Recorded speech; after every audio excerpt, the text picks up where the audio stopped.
እህቴ ባትሆን አገባሽ ነበር። ልብ አንጠልጣይ ታሪክ ክፍል 7 ደራሲ ዘሪሁን ገመቹ አቤ ተራኪ ሶፊያ ይሱፍ። ይህንና መሰል የፍቅር ታሪኮችን ለማግኘት ቻናላችንን ሰብስክራይብ ያደርጉ። መልካም ቆይታ። እንዴ መስፍን ዘገየ እንዳይሆን? አዎ ነው። እኔ ይህንን እንዲህ በቀላሉ ላምን አልችልም ብሎ መልሶ ጥቅልል ብሎ ተኛ። ኢዮቤ በቃ ደህና ደሪ። አሁን ምንም ማለት አልችልም። የዛን ቀን ነገሮች በዚህ ሁኔታ አለፉ። አምኖ ለመቀበል 1 ወር አካባቢ ፈጀበት። ከዛም በድርድር ተስማማል። ትምህርቴን ሳልጨርስ እንዳላገባና ማትሪክ ከመጣልኝ ዩኒቨርሲቲ ገብቼ ለመማር መስፍን ፈቃደኛ መሆኑን አረጋግጫለኝ። ለመስፍን ነገርኩት። እስማማለሁ አለ። በቃ ሰላም ወረደ። ሽማግሌም ተላከ። ቀለበት አሰረልኝ።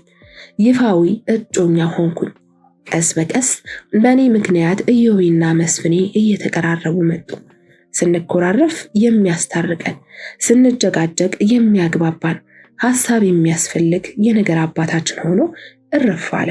እናም እንደዛ በመሆኑ አንዳንዴ ይከፋኛል፣ አንዳንዴም ያበሳጨኛል። አንብቤ ስጨርስ ስቅስቅ ብዬ እያለቀስኩ ነበር። በእውነት ይህን ያህል እንደተሰቃየች በፍጹም አላውቅም ነበር። መስፍንን የሚያገባችው ወዳው እንጂ ከኔ ፍቅር መሸሻ እንዲሆናት እንደሆነ ለአንዲትም ደቂቃ ተጠራጥሬ አላቅም። እንደዛ አይነት ትንሽ ጥርጣሬ ኖሮኝ ቢሆን ኑሮ መስፍንን እንድታገባው ፍጹም አልፈቅድላትም ነበር። የእሷ ውሳኔ እኮ ማስተዋል የጎደለውና ከድጡ ወደ ማጡ የሚባል አይነት ነው። አንድ ሰው ወደ ጋብቻ ሲገባ በፍጹም ልቡ ፈቅዶ በፍጹም ነፍሱ አፍቅሮ መሆን አለበት። በተለይ ጋብቻው ፍጹም ደስታ የነበረው በፍጹም ፈቃደኝነት ላይ የተመሰረተ መሆን አለበት። የእሷ ውሳኔ ግን በመንፈሳዊ አይን አይደለም፣ በስጋዊ አይን ራሱ ሊያደርጉት የማይገባ የማይረባ ውሳኔ ነበር። እናም ለዚህም እኔም ከእሷ እኩል በደለኛ ነኝ። ለዚህም ይሄው እስከ ዛሬ እየከፈልኩበት ነው። አዎ ከጀነራሏ ጋር የነበረን የጋለ ፍቅር መሳሳብ ቀስ በቀስ እየተዳፈነ የጓደኝነት ቁርኝነታችን እየጠነከረ መጥቷል። ይህን አይነት የስሜት ለውጥ በመከሰቱ ልደሰት ወይስ ሲክፋኝ እስካሁን መለየት አልቻልኩም። ነግቶ ከእንቅልፌ ስባንን እሷ ከጎኔ ተኝታለች። እስክትነቃ ጠበቅኩና ደህና አደርሽ በሚል በአክብሮት በታሸ ለስላሳ ንግግር ተቀበልኳት። አዎ ደህና አድሬያለሁ። ነጋ እንዴ? አዎ ነግቷል። አታዩም እንዴ? በክፍላችን ብርሃን ተጥለቅልቆ ደስ ሲል። ብርሃን ብቻ ነው እንዴ ደስ የሚለው? ጨለማም ያው ጨለማ ነው። ምኑ ደስ ይላል? ጨለማው ያን ያህል አስፈሪ አይደለም። በድፍረት ላጣጣመው ጨለማ የራሱ ውበት አለው። ጨለማ ደግሞ ከብርሃን በላይ ፈጣን ነው። ሁል ጊዜ ብርሃን በጨለማ ቀድሞ የተያዘውን ግዛት አስለቅቆ ነው አለሁ እዚህ ነኝ የሚለው። እኛም ወረተኛና ፍርደ ገምድል ስለሆንን ኋላ ስላየነው አንጸባራቂና ደማቁ ብርሃን አጋነን እናወራለን እንጂ ቀድሞ ቦታ ላይ የነበረው ጨለማ ትዝ አይለንም። ከሱ ማምለጥ ባንችልም መሞከራችን አይቀርም። ደግሞ እኮ የብርሃኑ ውበትና ድምቀት ሙሉ ሆኖ የሚታየው በድቅድቁ ጨለማ ሰንጥቀን ማለፍ ሲችል ነው። ደግሞ ወታደር ብትሆን ለጨለማ ያለህ እይታ ይቀየር ነበር። እንዴት? ጨለማ ወሳኝ ወዳጅ የሚሆንበት ብዙ አጋጣሚዎች ይኖራሉ። ከጠላት እይታ ከልሎ ህይወትህን ያተርፍልሃል። ከብርሃን በተሻለ መረጋጋትና ትንፋሽ መውሰጃ ሰላማዊ እረፍት እድሎችን ያመቻችልሃል። ኦ እኔ ጨለማ እወዳለሁ፣ በተለይ ድቅድቅ ጨለማ። ኧረ ተይ አልኩኝ እኮ። አሁን ስንት ሰዓት ሆነ? 2 ሰዓት ሆኗል። ስራ ትገባለህ እንዴ? ማታ 12 ሰዓት ነው። አንቺስ? እኔ እኮ ስራ የለኝም። አንድ ጀነራል፣ ለዛም በዚህ ጊዜ እጄን ያዘችና ወደ ወገቧ አሳረፈችኝ። የታረሰ ቦታ መስሎኝ በደንብ ነካሁት። ብርድ ልብሱን ከነ አንሶላው ገለጥኩና አየሁት። እምብርቷን ከፍ ብሎ ወደ ታች በመውረድ አየሁት። አስፈሪና ሰፊ ጠባሳ አለ። እስከ ዛሬ እንዴት ሳላየው? አይኖችህ ሌላ ቦታ ስለነበሩ ነው። ለዛ ነው ያላየኸው። እውነቴን ነው። ማታ እንኳ አላየሁሽም፣ ቆመሽ ነበር። ባክህ እንዳታየው በዘዴ ስለጋረድኩት ነው። ምን ሆነሽ ነው? ቆስዬ በጦርነቱ ላይ ቅስዬ ላለፉት 3 ወራት በከፍተኛ የሕክምና ክትትል ጦር ኃይሎች ተኝቼ ነበር። ገና ከወጣሁ 1 ወር አይሆነኝም። አሁንም ከሆስፒታል ወጣሁ እንጂ ሕክምናውን ሙሉ በሙሉ አላጠናቀቅኩም። በሳምንት 1 ቀን ቼክአፕ አለኝ። እናም በአጠቃላይ ከስራ ውጭ ነኝ። ስትድኝ ትመለሻለሽ አይደለም? ከዚህ በፊት እኮ ነግሬህ ነበር መመለስ እንደማልችል። ሐኪሞቹ ተስማምተው ጽፈውልኛል። መጀመሪያ ከፍቶኝ ነበር። ቆይቼ ሳስበው ግን ውሳኔውን በጸጋ ተቀብዬዋለሁ። ይገርማል። ታዲያ እንደዚህ ከፍተኛ ሕክምና ላይ እያለሽ ነው እንደዛ አልኮል ስትጠቀሚ የነበረው? 1 ቀን የጠጣሁት፣ እሱንም ቦርድ መውጣቴን የሰማው ቀን። ኧረ ተይ፣ ከሰውዬሽ ጋር የመጣሽ ቀንስ? በቃ የወታደር ነገር አንዳንዴ እንዲህ ነው። አየህ፣ ከተወረወረ ቦምብ መሃል አምልጠህ የሚንጣጣ መትረየስ ሸውደህ ታንክና ድሽቃ ሳይገልህ በህይወት ተርፈህ አሁን አልኮል በብርጭቆ ስለጠጣው ይገለኛል ብለህ ለማመን ይከብድሃል። እናም መጠጣት እንደሌለብህ ብታምንም እንኳን ትንሽ ከተበሳጨህና ድብርት ውስጥ ከገባህ እኔ እንዳደረግኩት ታደርጋለህ። አሁን ቁርስ ልጋብዝሽ። የት? እቤት ወስደህ? ኧረ እዚሁ ሆቴል። እቤትህ ስልህ ምነው ደነገጥክ? ሴትየዋ አለች እንዴ? አይ የለችም ብዬ ስለ ጋሽ ሙሉዓለም ታሪክ ስነግራት ማመን ያቃተት። እሺ እኔ ቤት ሄደን እንብላ። እኔ ቤት? እዚህ አዲስ አበባ ቤት አለሽ እንዴ? አዎ ብዙም ባልጠቀምበትም ቤት አለኝ። ታዲያ ቁርስ በልተን እንሂድ። ምን ነው ቁርስ መስራት አትችልም አሉህ እንዴ? እስከዛ ይረብሻል ብዬ ነዋ። ለራስህ አስብ። አንተ ወታደር እኮ ነኝ። 10 እና 20 ቀን ያለ ምግብ ያሳለፍኩባቸው ብዙ አጋጣሚዎች አሉ። በልተነስ አለችና አልጋዋን ለቃ በመውረድ ልብሶቿን መለባበስ ጀመረች። አንድ ጥያቄ ልጠይቅሽ? ጠይቀኝ። ስንት ዓመትሽ ነው? ምን? ደነገጠች። አይ ለሌላ እኮ አይደለም፣ በዚህ እድሜሽ እንዴት ይሄ ሁሉ ብዬ ነው። እስኪ ገምት፣ ስንት ሆናለሁ? 35? ብዙም አልተሳሳትክም። 10 ብቻ ጨምርበት። የእውነትሽን ብቻ እንዳይሆን። ምን ነው አረጀውብህ? ኧረ አቋምሽና ሁሉ ነገርሽ እንደዛ አይመስልም አልኳት። የእውነትም ተገርሜ ትራስ አስቀምጣ የነበረውን ሽጉጥ አነሳችና የጃኬቷን የውስጠኛውን ኪስ አስገባችው። እኔም ለብሼ ጨርሼ ስለነበር ተያይዘን ወጣን። ወደ ሆቴሉ የመኪና ማቆሚያ ፓርክን የወሰደችኝ። አንድ አይጣማ ቪትራ ስትደርስ ቁልፉን ከኪሷ ወጣችና ከፈተቻት። መኪና ይዛለች ብዬ ስላላሰብኩኝ ታክሲ ለመጥራትና ስልክ ቁጥር እየፈለግኩ ነበረ። ፈገግ አልኩና ገቢና ገብቼ ቁጭ አልኩኝ። ከመንቀሳቀሳችን በፊት ግን ስልኬ ጠራ። ጋሽ ሰለሞን ነው የደወለልኝ። አነሳሁት። ሄሎ ጋሼ። እየው የት ነህ? ኮስተር ያለ ጥያቄ ነው። ሆቴል ነኝ። ቶሎ ቤት ና እፈልግሃለሁ። እቤት ማለት? ግራ ገብቶኝ ጠየቅኩት። አንተ ቤት አባዬ አሞታል መሰለኝ። መጣሁ። ስልኩን ዘጋሁት። ምን ነው ችግር አለ? አያቴ ማለት ጋሽ ሙሉዓለም አሟቸዋል መሰለኝ። መሄድ አለብኝ። ይቅርታ። ላደርስህ? ምን ታደርሽኛለሽ? ከዚህ ቀጥሎ ያለው ግቢ እኮ ነው። ተንጠራርቼ ጉንጯን ሳምኳት። በቃ ቻው። ገቢናውን በር ከፍቼ ወጣሁኝ። ቁርሱ ደግሞ ለሌላ ቀን ይዘዋወርልኝ። በተመቸህ ጊዜ ደስ ይለኛል። ነገም ከነገ ወዲያም ደውልልኝ፣ መጥቼ ይወስድሃለሁ። እየሮጥኩኝ ወደ ቤት ሄድኩኝ። አያት መድኃኒት ከወሰደ ቀኑን ሙሉ ስንከባከበው ከዋልኩ በኋላ አሁን ከመቼ ተሽሎታል። በአካል ስሩ ባልሆንም ከግድግዳ ማዶ ሁኜ ደህንነቱን እንድከታተል በአለቃዬ በአቶ ሰለሞን ተነግሮኝ የስራ ፈቃድም ተሰጥቶኝ ስራ አልገባሁም። አሁን ክፍሌ አልጋዬ ላይ ጋደም ብዬ ከእንቅልፌ ጋር እየታገልኩ አያቴም በክፍሉ ውስጥ በተኛበት የልጅና የአባት ወሬ እያወራን ነው። አያቴ እርስዎ እኮ ጻድቅ ነዎት። ድንገት ነው ይህ አረፍተ ነገር ካፌ ሾልኮ የወጣው። ግን ደግሞ ለሽርደዳ ወይም ለማስመሰል አይደለም። የእውነት ከልቤ ነው እንደዛ ማምነው። ተው፣ ሰው ጻድቅ አይባልም። የሰው መልካም ስራ ሆነ ክፉ ስራ ዘላቂ ሊሆን አይችልም። ማለት ሰው የክፋትና መልካምነት፣ የደግነትና ንፍገት፣ የብርሃንና የጨለማ ቅይጥ ስሪት ነው። አሁን ብርሃን ጎኑን ያሳይህና ከ2 ቀን በኋላ ጨለማ ወርሶት ታገኛለህ። ሰኞ ደሙን ከሰውነቱ ቀድቶ ከሞት ያድንህና እሁድ ላይ አልጋህ ላይ ከሚስትህ ተኝቶ ልታገኘው ትችላለህ። እንደ ሰው ግራ አጋቢ የማይጨበጥና የማይተነበይ ፍጥረት መኖሩን እጠራጠራለሁ። ያው ጥቂት ይሆኑ እንጂ ልክ እንደርሶ ቅንና መልካም ሐሳቢ ሰዎች እዚህም እዛም አይጠፉም። አይምሰልህ።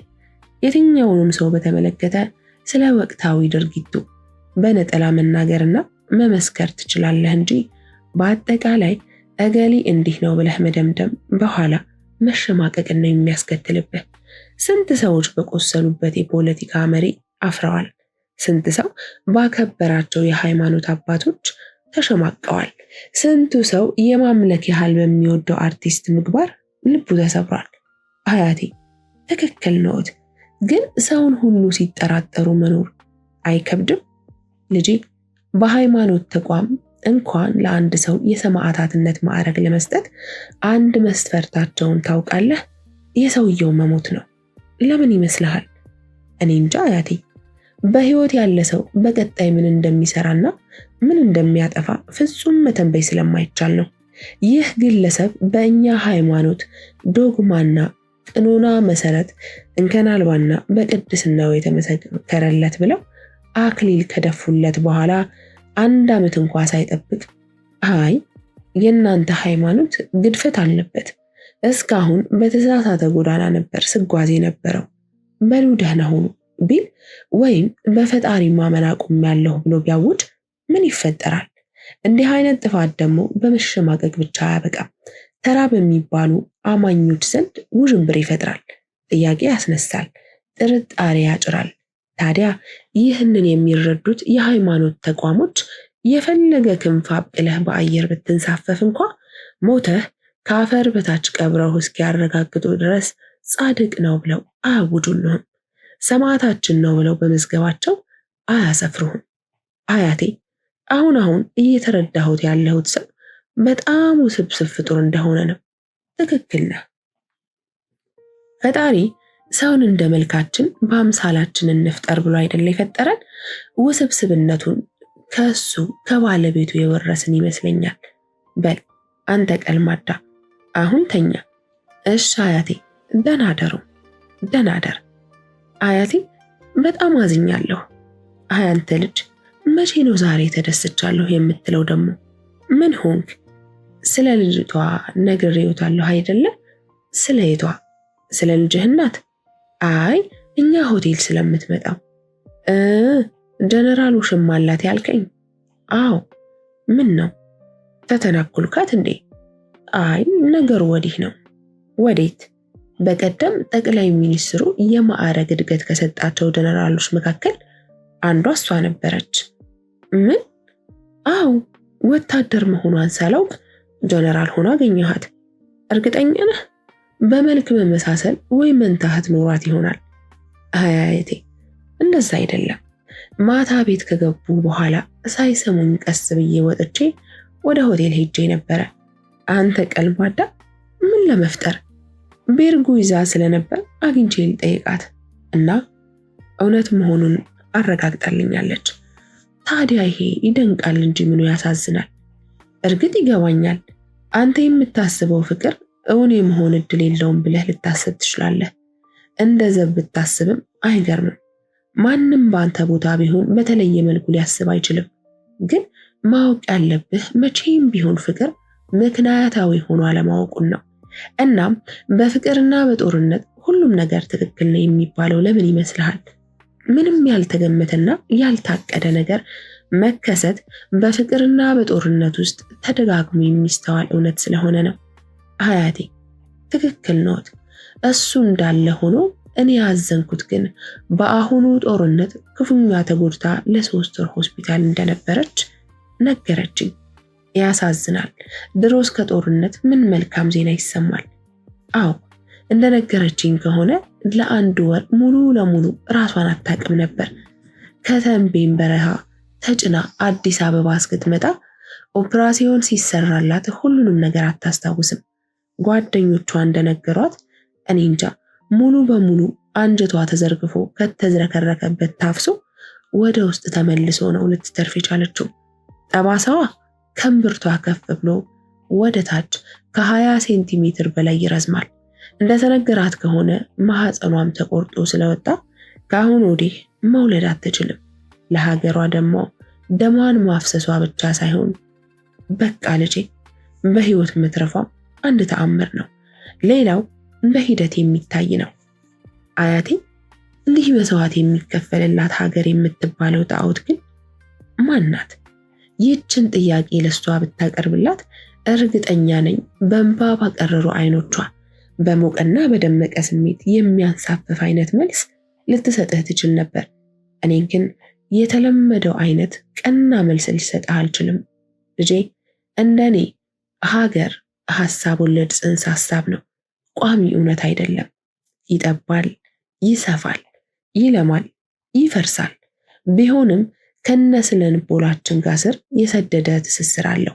ምክንያቱም ዛሬ የምንለውን መንጋ ህዝብ አዝሎ የሚያኖርልን፣ ሃይማኖቴ የምንለውን መንፈሳዊ ተቋም የሚያቅፍልን፣ መከታዬ ብለን የምንመካበትን ወታደርና ፖሊስ የሚያስገኝልን፣ ተወልደን ያደግንበት ስፍራ ብቻ ሳይሆን ወልደንም የምናሳድግበት፣ ዘርተን የምናጭድበት፣ ሞተንም የምንቀበርበት መታወቂያ እንጂ ፓስፖርት የማንጠየቅበት ስፍራ ላይ ነው።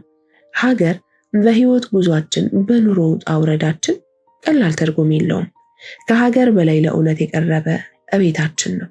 አዎ ሚስታችን የምታስተዳድረው፣ ልጆቿን የሚያደምቁት፣ የልባችን የመጨረሻ ማረፊያ፣ የአካላችን የየዕለት መገኛ። አዎ ሀገርን እንደ እንቁላል ውሰዷት። ቅርፊቱ የሀገር የመጨረሻው ድንበር ማለት ነው። ጠላት በቀላሉ የሚበረቀሰው የመጀመሪያው ከለላ፣ ከዛ የመሃሉ ነጭ ክፍል የመሃል ሀገር ወይም ዋና ከተማ ብለው። አስኳሉ ግን ቤትህ ነው፣ ሚስትና ልጆችህ ወይም እናትና አባትህ። እናም ቤተሰብህ የሚኖርበት ቪላ ቤትም ሆነ ደሳሳ ጎጆ። ግን አጥቂ ጠላት ሲመጣ ገና ከሩቅ ቅርፊቱን እንዳይሸነቁር ነፍስህን አስይዘህ ትፋለማለህ። ደምህን ታፈሳለህ። ከዛም ከጨከነ ህይወትህንም ትሰጣለህ። ምክንያቱም ከቅርፊት መሸንቆር በኋላ እንቁላሉ ነጭ ክፍል መዝረግረጉ፣ አስኳሉ መፍረሱ አይቀሬ ነውና። እናም ለሀገሬ ብለን ስንፋለም አውቀንም ሆነ ሳናውቅ የምንፋለምበት ዋናው ምክንያት ለገዛ ቤታችን ደህንነት ነው። ለሚስታችንና ለልጆቻችን ለመታደግ ነው። እስቲ የሀገርህን ሰው ተመልከት። ቤት የሚሰራበት መሬት ሲመራ ቀድሞ አጥር ነው የሚያጥረው። ይህን የሚያደርገው በቀላሉ ሰው ያለሱ ፍቃድ አልፎ የማይገባበትን እንስሳ ሳይቀር የማይደፍሩትን የግል ይዞታን ለመፍጠር ነው። ቤቱ ቀስ ብሎ ይደርሳል። ዋናው ግን ግዛትን ማስከበር ነው የሚል ሳያውቀው በውርስ ያዳበረው እውነት አለው። ተረታችን እንኳ ባለቤቱን ካልናቁ አጥሩን አይነቀንቁ። ያንድን ኢትዮጵያዊ ግለሰብ አጥር ሄደህ መነቅነቅ ቀጥታ ሰውየውን በዱላ ከመጀለጥ የተለየ ትርጉም አይሰጠውም። ሕግ የመጣስ ሳይሆን የክብር ጉዳይ ነው። እና የሀገር ስሜት እንዲህ ከማንነታችን የተጋመደና የተወሳሰበ እሳቤ ነው። እውነት ሆነ ሐሳብ ወለድ እሱ ብዙ ትርጉም የለውም። ምክንያቱም አብዛኛው የሰው ልጅ የህይወት ፍልስፍናና የተቃኘው በእውነት ላይ ሳይሆን በሚያማልሉ አፈ ታሪኮች ላይ ነው። ጋሼ እሷም ከዚህ በላይ አታስረዳኝም። ግን ዋናው አሁን ምን ላደርግ? አሳዝናኛለች። አይ ልጄ፣ ፍታ ያልኩህን ችግሮችን ሳትፈታ ሌላ የተወሳሰበ ችግር ውስጥ ተጎትተህ እየገባህ ነው። ቢሆንም ይቅርብህ። አደጋ ስላለው ሸሽተህ አምልጥ አልልህም። ህይወትህን በመጋፈጥ እንጂ ሸሽቶ በማምለጥ ምንም የምታተርፈው ነገር የለም። ግን አንድ ነገር ልመክርህ እችላለሁ። ምን አያቴ? ስራህን ቀይር። ምን አያቴ? አዎ፣ ከዚህ በላይ አስተናጋጅ ሆነህ መቀጠልህ ህይወትህን ማባከን ነው የሚሆነው። ደግሞ አስተናጋጅ ሆነህ በቀጣይ እየመጣብህ ያለውን የህይወትን ፈተና ተታግለህ ለማሸነፍ በጣም ትቸገራለህ። ትክክል ነህ አያቴ፣ ትክክል ነህ። ግን ግን ምን? ሁለት ችግር አለብኝ። አንድ የሂሳብ ደብተሬ ውስጥ ያለው 70,000 ብር ብቻ ነው። በዛ ላይ ደግሞ ራሴን ችዬ ምንም አይነት ስራ መጀመር እንደምችል አላውቅም። ሁለተኛውስ? ሁለተኛውም ጋሼ ነው። ጋሼ ለእኔ በጣም ባለውለታዬ ነው። እሱ ጎትቶ ባያወጣኝ ዛሬም እዛ ጎዳና ትኬት መኪና ላይ እየለጠፍኩኝ ነበር የምገኘው። በዛ ላይ አያቴ ከእርስዎ መለየትም ዝግጁ አይደለሁም። እኔም ካንተ መለየት እኮ ዝግጁ አይደለሁም። ለዛውስ ስራ ቀይር አልኩህ እንጂ ቤቱን ለቀህ ወጥተህ ተንዘላዘል ወጣኝ። አይ ማለቴ ይሄውልህ ስማኝ ጋሼ፣ ውለታ ምናምን የምትለውን እርሳው፣ እኔ እነግረዋለሁ። ማለቴ ካለ ፍላጎትህ እንድትለቅ የፈለግኩት እኔ እንደሆንኩኝ እነግረዋለሁ። ይሄውልህ ስማኝ፣ እኔ እንደምታየኝ ሽማግሌ ነኝ። ለዛውም የከተማ ባህታዊ ሆኜ ባህቴ ዘጋሁ። ምን ለማለት ነው? ምንም ስራ የመስራት ፍላጎት የለኝም።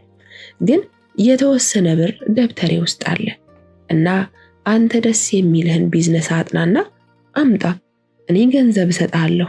የጋራ ቢዝነስ እንመሰርታለን ማለት ነው። እውነትህን ነው አያቴ። አንተ ቀላማጅ፣ ሰው አሻይተህ ታውቃለህ?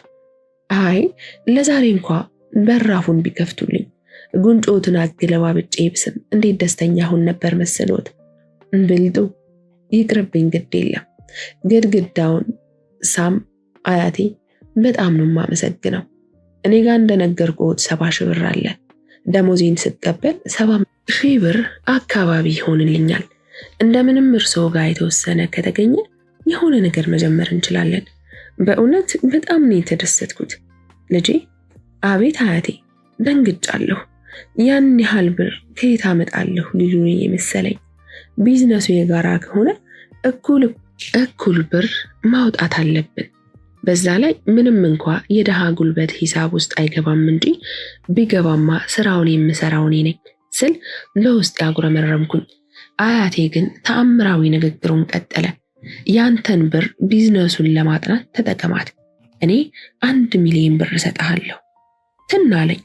ምራቄ ስርኔ ውስጥ ተወተፈ። ምን አሉ አያቴ? ሰምተሃል? ይሄማ አይሆንም። ይህ ሁሉ ብር በዛ ላይ እርሶ እሺ ቢሉ እንኳ ጋሻ አይፈቅድልዎትም። ጥርጣሬን የተናገርኩኝ። አንተ ቀልማዳ፣ መቼ ነው የምፈልግ ነገር ለማድረግ ያንተን ጋሼ ሳላስፈቅደው ያየኸኝ? ወለድኩት እንጂ አልወለደኝም እኮ። ቢሆንም እንደዛ አይነት ብር ደፍሬ ልቀበልህ አልችልም። ከችግርህ ለመውጣት ፍላጎት ካለህ ትቀበላለህ። አየህ፣ እያንዳንዱ ስኬታማ ሰው ቆም ብለህ ብትጠይቀው በአየር ላይ ተንሳፎ አሁን የደረሰበት ቦታ አልደረሰም።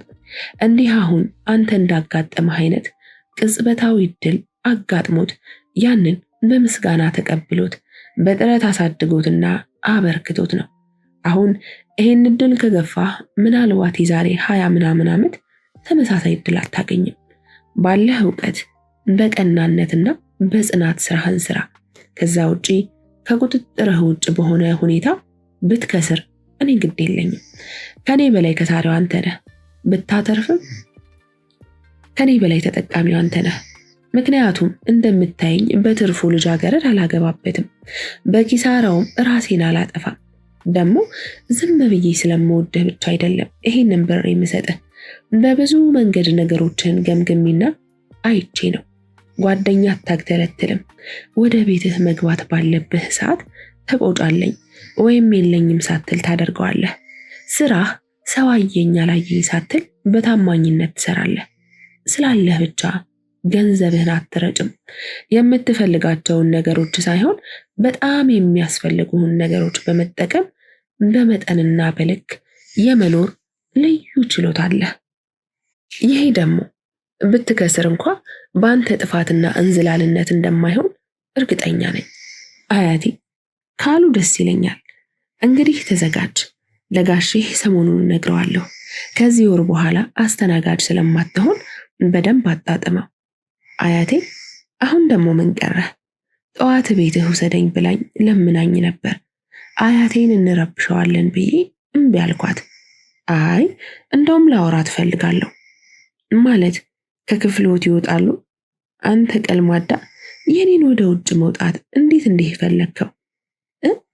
ንገረኝ እስኪ እንድኖር አትፈልግም ማለት ነው? ቢያንስ እስኪ ቃል የገባውልህን ብር በእጅህ አስገባ። ክፍል 8 ይቀጥላል።